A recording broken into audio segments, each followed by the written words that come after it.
Hi there, my name is Memo, this is my channel, Houseplantygoodness, and essentially it's the place where I like to geek out about my big passion. You might be able to see some of it behind me, it's tropical houseplants. So today is probably a much awaited video, which is an update review on the giant beast that you can see behind me and kind of to the side of me, and I'll come to that in just a moment, the Philodendron Esmeraldense. And for the people that have been here for a while, this has kind of quintessentially become the kind of thing that my channel has really been known for. It's kind of always in the background. It's huge.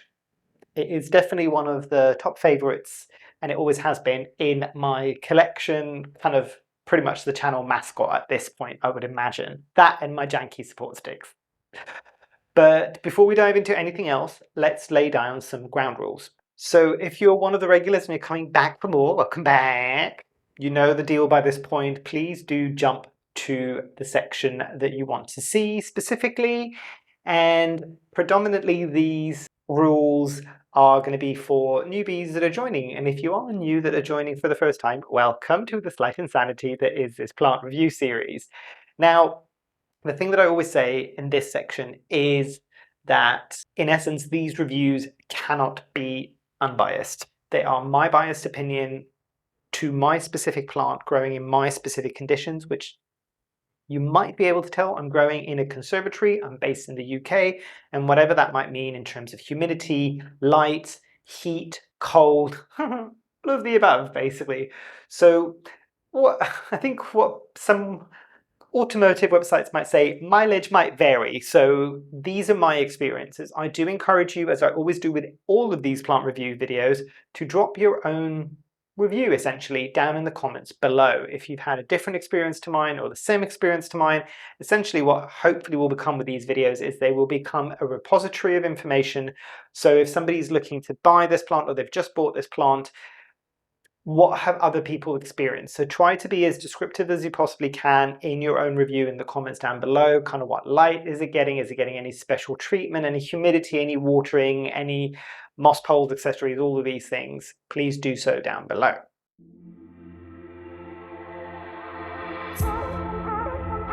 But without further ado, let's dive into the first topic, which is background on this plant.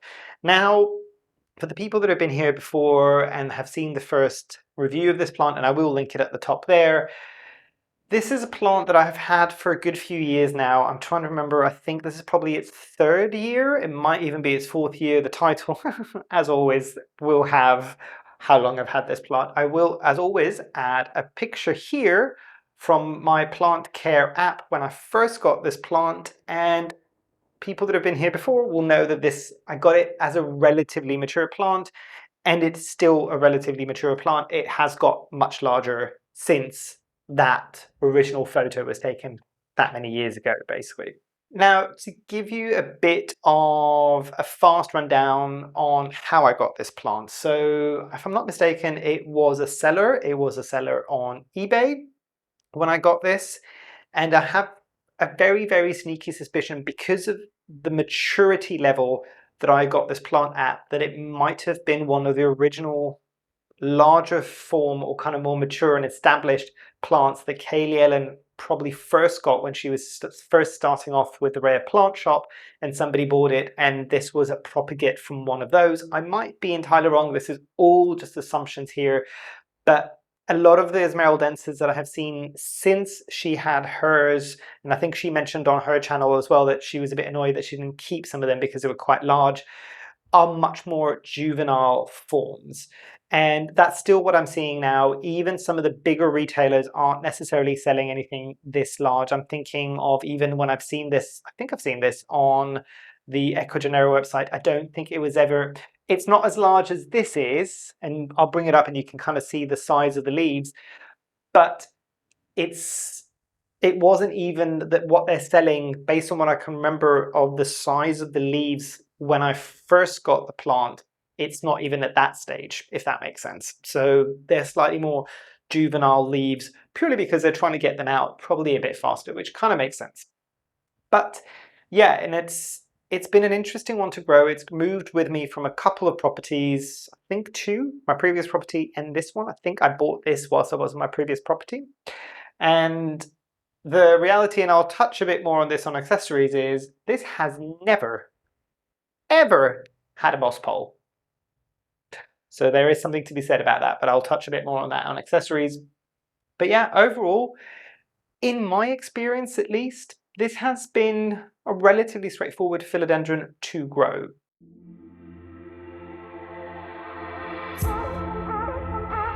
But coming into a speed of growth, and I'll kind of show you, hopefully this might come through also for the people that have been here around. I have now got a plant trolley, which means I can move things around, and it means I don't need to hold things, which is giving me no end of joy. Probably not that important to you, but highly important to me. So if I move the trolley out, because spoiler, this is a propagate. This is the original mother plant here. And you can kind of see, and I'll see if I can get this to appear well on camera. That's the kind of ultimate, I'm trying to get down to the level. That's my head. That's the biggest leaf currently. It had an even bigger leaf at the top, but for some reason that one went yellow and died off. There is a new growth point that's coming in because this was a top cutting from the mother plant, which is why the leaves are as large as they are. But I'll touch on that on propagation. In terms of speed of growth, so this is an interesting one, and this is from what I can tell. Saying that, I also have, and let me see if I can bring it out. I also have another propagate here, which is probably closer to the size that a lot of people are getting their plants at the moment. This was the original leaf that was cut, and I don't think actually this was even cut through. The original leaf from the cutting died off. This was a much thinner stem, and this took a while to root out, but this is probably what you're more likely to see rather than this. But it does start to get larger. And these are taking their time as well because they are in semi-hydro. But with speed of growth for this one, and I can only talk from my experience with this plant because I got it and it was relatively mature. So by default, anybody who's been growing plants for a long period of time, especially when they get larger, you kind of know that they start slowing down. And it does make sense because they need more energy to bring out those bigger leaves. So this plant has never been particularly fast for me. It's not my slowest growing plant, but it's definitely not one of my fastest growing plants. And I'm actually quite glad that I've got this slightly smaller propagate. And the caveat that I had it is that it is in semi-hydro. The mother plant is still in my aroid soil mix. But so I can't judge too much on the smaller leaves if they're taking a bit longer and it's a bit more of a juvenile plant, even though it was cut from a more mature stem. It still took its time to kind of get growing. Probably not as much as the bigger leaved ones, but not super fast. If I'm going to benchmark this against the golden pothos, which I know some people want me to do because it gives you a good indication of what the speed is. So if in here, where this plant predominantly lives, I get a golden pothos to bring out 2 or 3 leaves in the summer per month, this one might bring out a leaf per month, maybe a leaf every 2 months.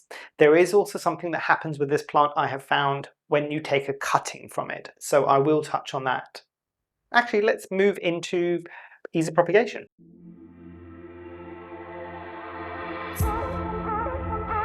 So coming into the ease of propagation, I've probably got a lot to say here because I've got a couple of propagates from this plant now. And I know this and some of the accessories and care is something that I keep getting questions from a lot of people because, and I do find it amazing that this has happened, that a lot of you who have seen my channel have since bought the Esmeraldense because you saw mine. So I'm just like, I'm all right to be the mascot for the Esmeraldense. I'm okay with that. But let's go into the ease of propagation now. So let's start with the smallest one, which ironically enough is almost a year older than this one. So this is in, I'm trying to see if I can show you some of the roots on this one and hopefully that might get picked up. But yeah, that is in semi-hydro, as is this one. So this is in pond. It is in a water reservoir at this point as well, but this took a long time to kind of get going. And I'm not going to blame the plant.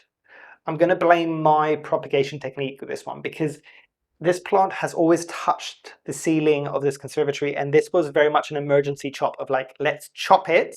This was also one of the first cuttings I think that I took of the plant, so I was a bit nervous with this one because I do love it as much as I do.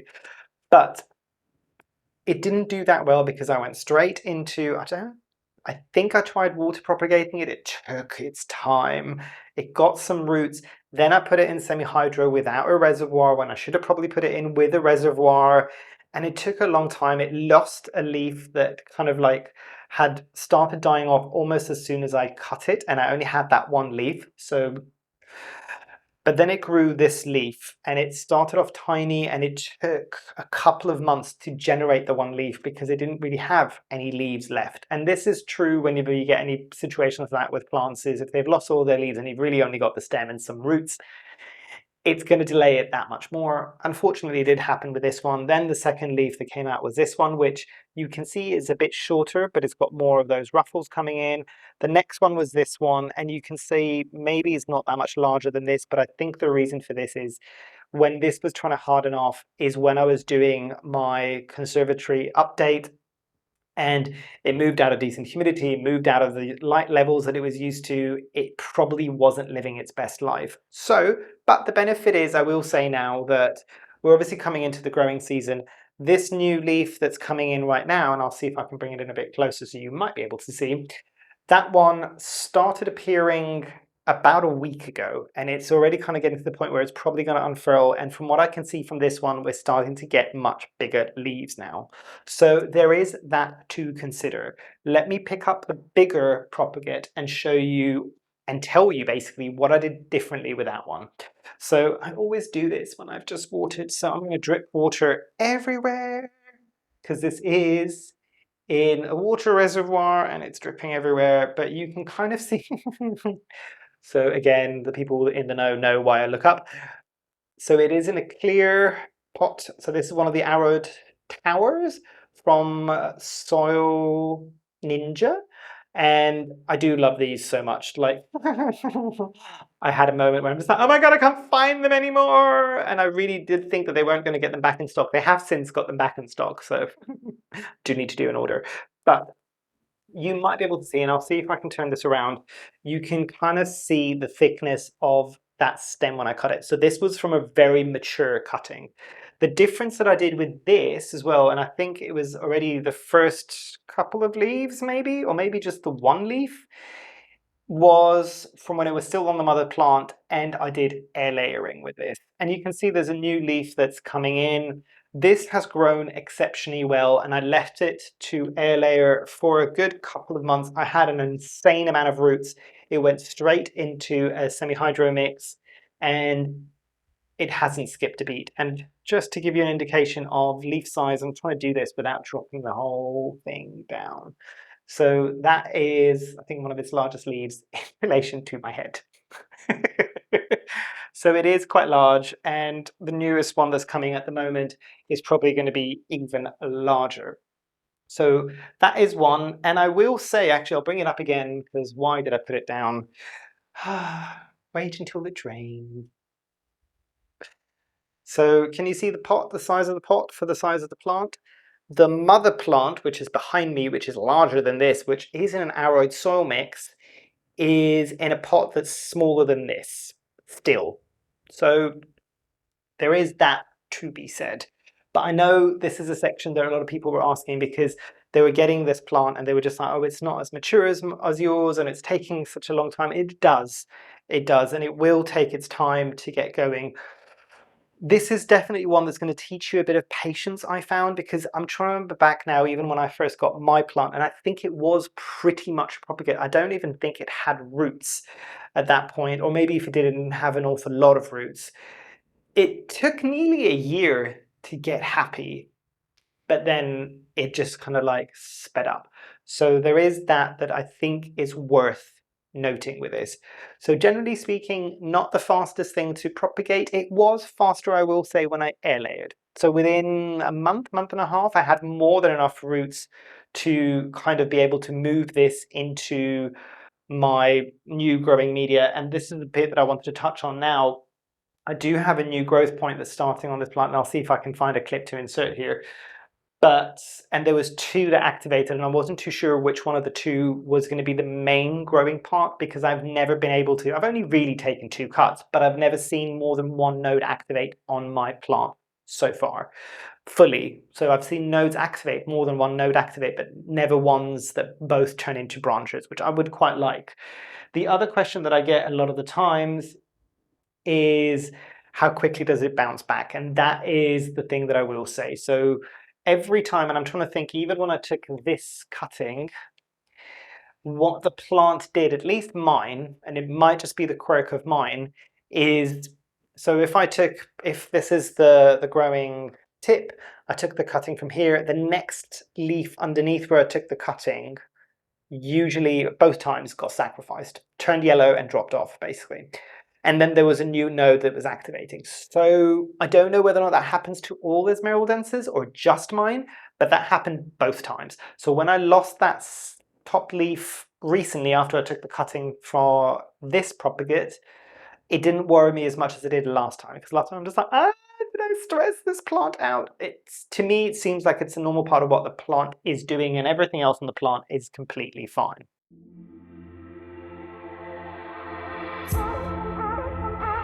So coming into availability for this one, and I've got a few things to say about the availability back then and now, basically. So back then, as I said, this wasn't a plant that a lot of people knew about. And I still don't think that that many people know it as much as they might do something like a Philodendron gloriosum, for instance. It's not quite at that level yet. And it can be a bit of a challenging plant, I think, for a lot of people when it comes to the way that it grows when it matures, because it does take up a lot of space. And you might not be able to see, but can you see that leaf that I'm shaking there? So that is one of the leaves. It goes quite wide. So that is something to bear in mind. But in terms of availability, so when I first got it, and I paid an awful lot of money for it back then for the mother plant, and it was definitely on the very, very, very low treble digits, but it's probably the first time I've ever paid anything very low on treble digits for a plant, which, just to be clear then, when I got it, I didn't know an awful lot about this, and it wasn't a plant that I'm just like, oh, I must have it. But I did know a good deal when I saw it, because a lot of other plants of that size would have gone for a lot more. And that was one of the few times on eBay that I did an auction. Normally I'd just do the buy now thing. I might pay a bit more, but I don't have, my stress levels are not good when it comes to auctions. And I also have no impulse control. So I do not allow myself to do auctions. This was the one time that I did, and it probably went a bit higher than I wanted to give, but I was okay with that. The plant came to me, and especially for a plant, as I said, it wasn't one that I was desperately wanting to get. Have I fallen in love with it since? Yes, but it wasn't one that I was kind of like that keen on. I've obviously changed my tune, but yeah, so that was expensive back then. I'm seeing that they're a lot lower now, but they're a lot more juvenile. I don't think that they're all necessarily this small. I have seen some Esmeraldenses being sold that are this small, and I think they are mid double digits towards slightly low to mid double digits. They're not a massively cheap plant to get generally, and I think to get a plant that's between that size and this size, which is roughly what I'm seeing on websites like the Equigenera website, you're looking at kind of upper mids to almost triple digits, but not quite, if I'm not mistaken. So yeah, the price has stayed where it is. Part of that might be because if they're all like mine and they take a bit of time to grow, and that's probably why you're getting the more juvenile plants being pushed down to the market, because it takes a while to get them to this size, then I would imagine that's kind of contributing to the price level. Also, it's lovely that a lot of my kind of viewers are kind of falling in love with this plant, but I still don't think it's that many people that are actively searching for it. So again, I'll bring in the example of something like the Philodendron gloriosum, where everybody wanted it. Everybody wanted it for a long time, and there wasn't that many of them, surprising because they grow like a weed. But that meant that the prices came down on that relatively quickly, because the supply was almost meeting the demand at some point. With this one, the demand probably isn't at that level in order to drop it down. It has dropped, as I said. You can see, like, based on when I bought it and when you can buy them now, there's a lot more of them on the market. They might be a bit more juvenile, but the prices have come down and they're a bit more available. So there is that, which is great.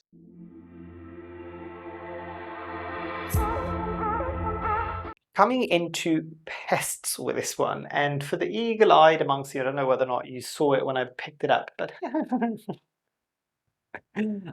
spider mite satchels. This is something that I've preemptively done this year with this plant. I have actually noticed a couple of my plants, surprisingly, because last year I had almost no spider mites, that this one, out of a lot of my philodendrons, tend to be a bit more susceptible to spider mites, and you can usually see it because they will go and sit within the grooves of this plant on the leaves. So that is something that I always like to do with this one, is just get a spider mite satchel. This one is one of the plants that hasn't shown any spider mites this year yet, but I'm just like, I'm getting ahead of this. I'm just going to put the satchel in this year for this. Does it occasionally get the odd mealybug? Yes. Does it ever really cause too many issues? No. Last summer when I had the issue with the whitefly, and I'm really touching wood that I don't have it again this year, but I don't know. I'm not entirely convinced that that's not going to happen again. I don't think this was one of the plants that had any problems with that. And I think for me, the predominant one on this is actually, surprisingly for a philodendron, spider mites. But yeah, I think that's the big one. Touch wood, I haven't had thrips on this, touch wood. But yeah, that's the big kind of thing. It is spider mites and maybe the occasional mealybug for me. Have you had different types of pests for this plant?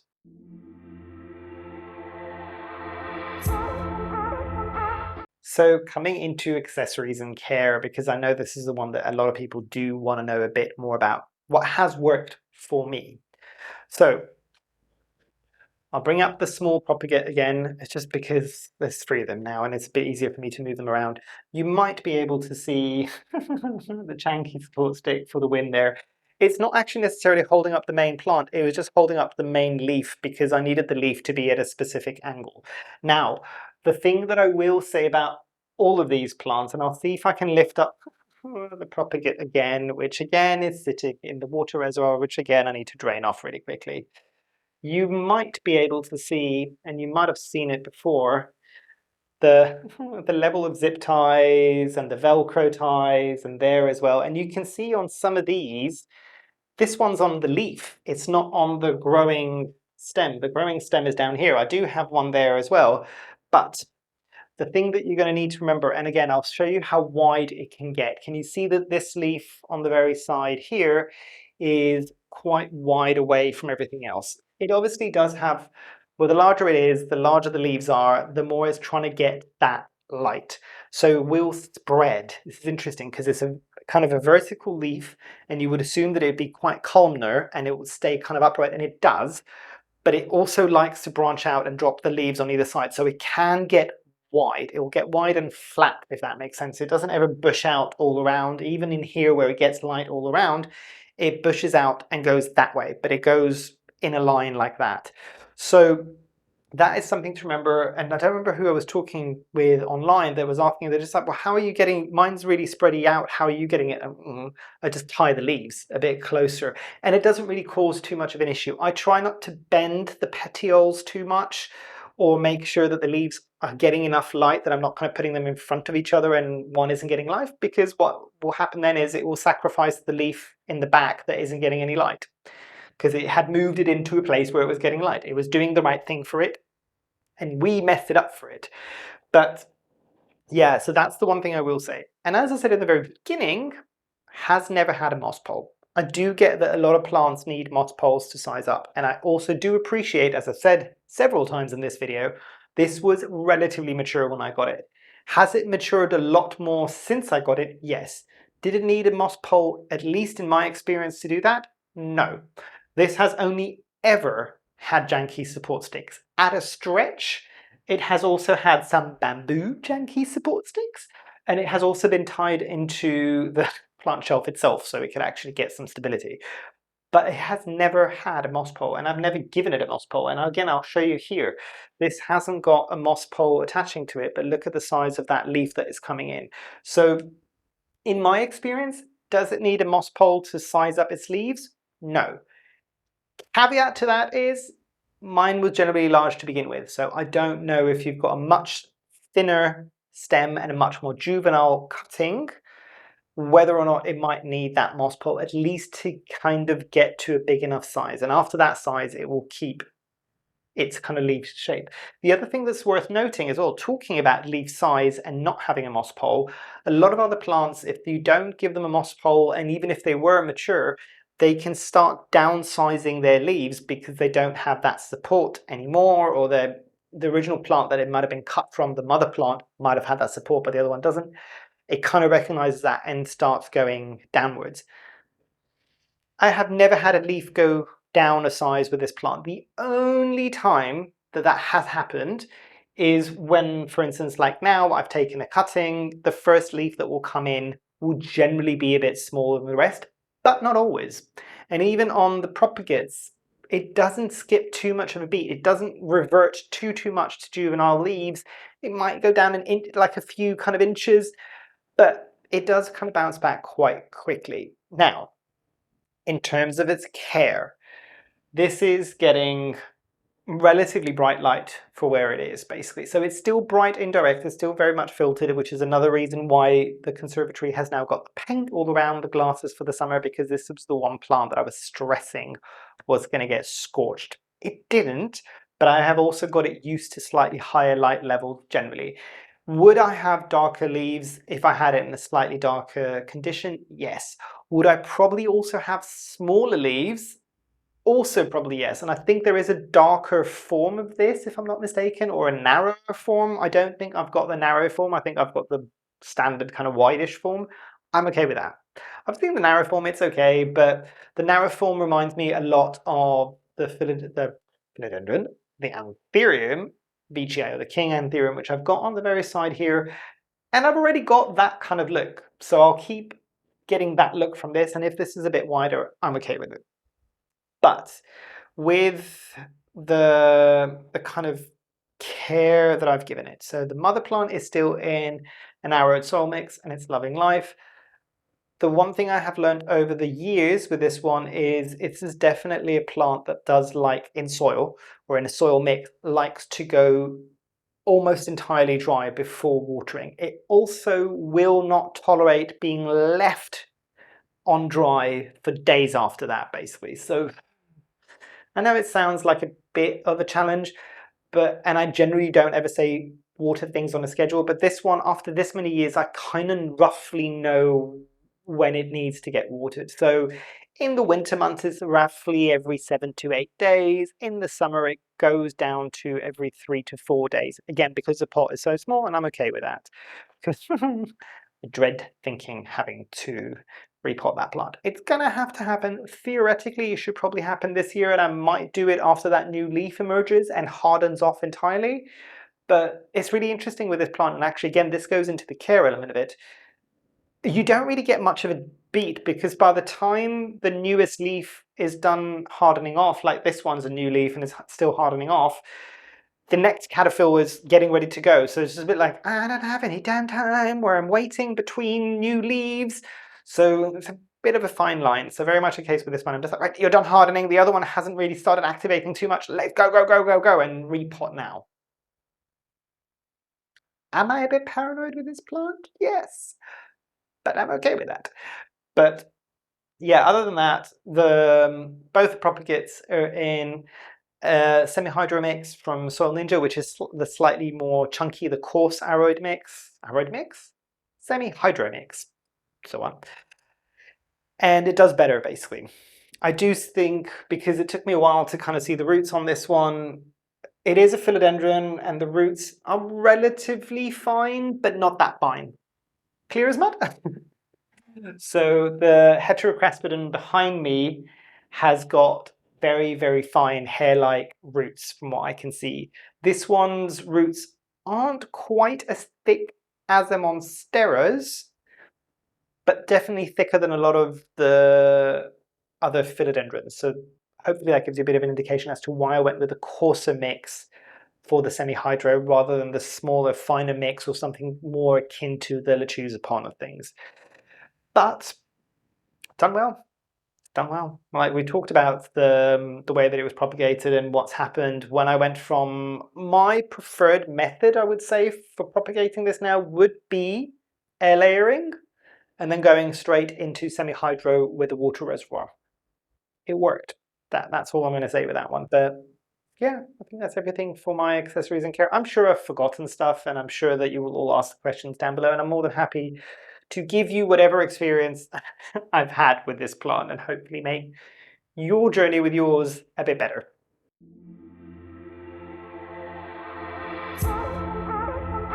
So coming into final thoughts for this one, and I'll do what I usually do and say, if knowing what I know now, if I didn't have this plant, would I get this plant? Yes. Unless that's not clear throughout the rest of the video. Without a shadow of a doubt. Still one of my top 3 plants, and it has been for a long time, because it's the one thing that's giving me the most jungly vibes in here, basically. So there is that. I would definitely get it. It's been easy enough. It definitely is showy and very, very impressive, and for me, a bit more interesting to look at than some of the other big showy things. So I've got my Melanochrysoma in the back that is getting quite large, and I've even got the Veitchii, the Anthurium Veitchii, that's getting quite large. Nothing makes my heart aflutter like this one does. It is quite impressive. And to be fair, if those plants were as sizable as this is, then I'd kind of maybe be the same level. There's obviously my Queen Anthurium that is getting much larger. It's going to take a while to get to this size, but yeah. Then coming into the scoring for this one, and I will try and put up the previous score on here, and I would imagine my score hasn't changed too much for this one. So scoring between 0 and 1 being the worst and 10 being the best, this would be a solid 9 or a 10 for me. I might not go for the 10 and just dock some points, and some of the scoring for this one is obviously personal preference. If it's one of my top plants, I would give it a higher score, but I'll take off a few points, like at least 1 point, and bring it down to 9 because of all the little niggles that I talked about, the fact that it slows down a bit after being chopped, but again, because it might be mature, the fact that it might sacrifice that leaf, things like that. The fact that it's not as straightforward to take the cut and put it into some water or straight into a media and then grow it that way and go that way. Yes.